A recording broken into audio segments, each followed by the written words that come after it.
السلام علیکم ناظرین، سلامتی ہو آپ پر جہاں بھی آپ ہوں۔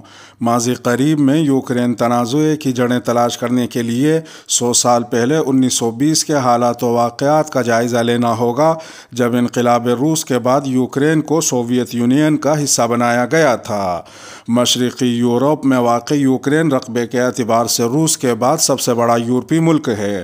چند ماہ سے یوکرین روس کے ساتھ فوجی اور جغرافیائی تنازع کی وجہ سے عالمی مرکز نگاہ بنا ہوا ہے۔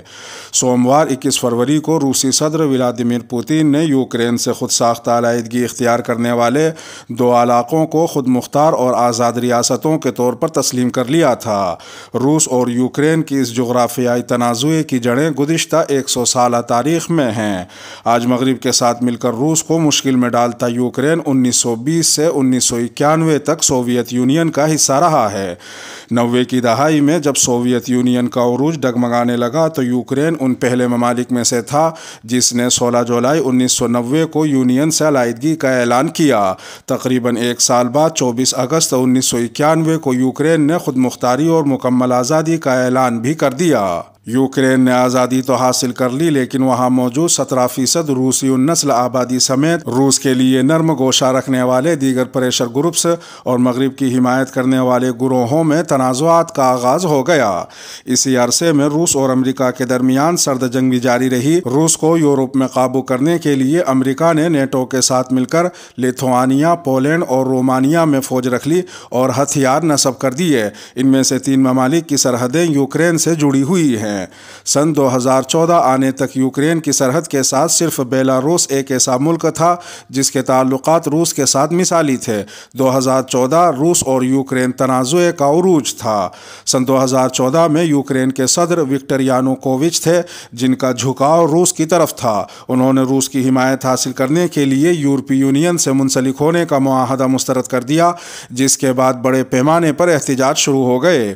اس احتجاجی لہر کے نتیجے میں وکٹر یانوکووچ کو اقتدار چھوڑنا پڑا۔ اسی دوران یوکرین کے مشرقی علاقوں سے روس کی سرحد پر معمور سیکیورٹی افواج پر حملے ہوئے۔ اسے بنیاد بنا کر روس نے کرائمیا پر چڑھائی کر دی جو تب سے روس کے کنٹرول میں ہے۔ کرائمیا پر روس کے کنٹرول حاصل کرنے کے بعد یوکرین کے لیے علیحدگی پسند گروپس نے بھی ملک کے مشرقی علاقوں میں پیش قدمی کی اور حالات نے خانہ جنگی کی سی صورت اختیار کر لی۔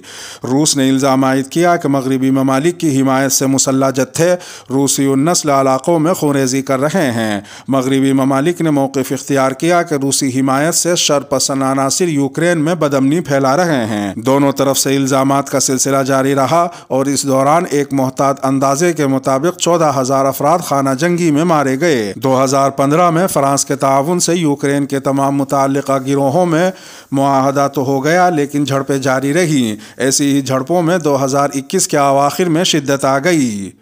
حالات پر نظر رکھے امریکہ نے تو یہاں تک کہہ دیا کہ روس ایک مرتبہ پھر یوکرین پر حملہ کرنے کے لیے پرتول رہا ہے۔ مغربی میڈیا کی جانب سے جنگ کے نقطۂ آغاز کی تاریخیں بھی دی جانے لگیں۔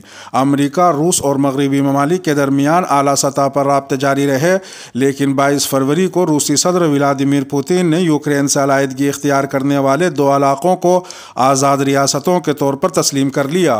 روسی صدر نے اپنے خطاب میں یوکرین کی موجودہ حکومت کو مغرب کی کٹ پتلی قرار دیا اور اپنی وزارت دفاع سے ڈونیسک اور لوہانسک کی آزاد ریاستوں میں امن قائم رکھنے کے لیے فوجیں بھجوانے کا حکم دیا۔